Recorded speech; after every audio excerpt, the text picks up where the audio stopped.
Hi, my name is Miriam, and you're listening to an English voiceover of this video series on Luneville embroidery. In this series, I'm going to explain to you how you can do Luneville embroidery, and I'm going to explain very detailed, so you should be able to do it at home yourself using these videos. Luneville embroidery is all about this little hook, and it looks like a little needle from here, I think, but when you close up, you can see it's really a very small hook, like a crochet hook with a pointy top, so you can push it through fabric, and it's mounted on a holder and it's tightened with a little knot.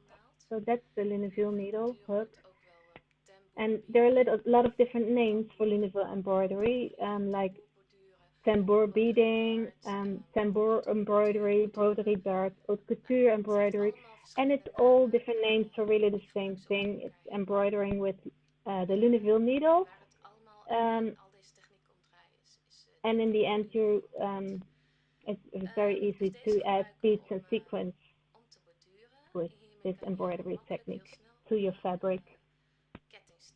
With this hook, you can very easily make a chain stitch. And with a needle and thread and normal needle and thread, you'd need about 3 stitches for one chain stitch.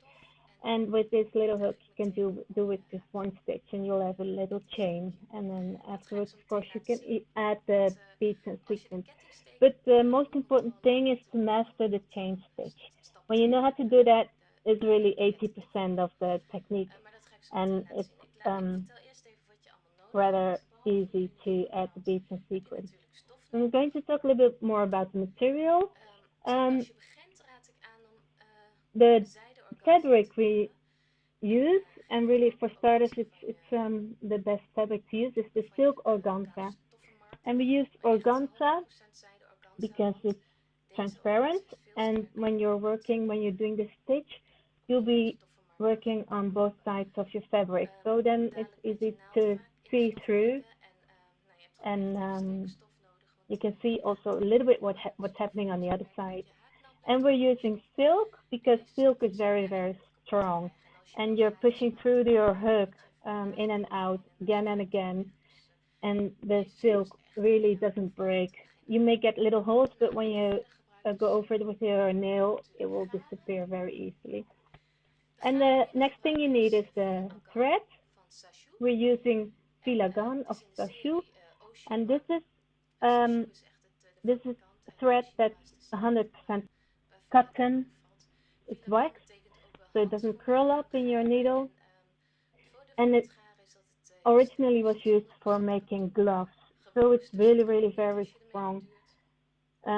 We'll be adding beads or sequins to this thread, and you really don't want it to break, because when you have 1,000 sequins on your thread and it breaks, then all the sequins will all over the floor, and you really want to prevent that from happening.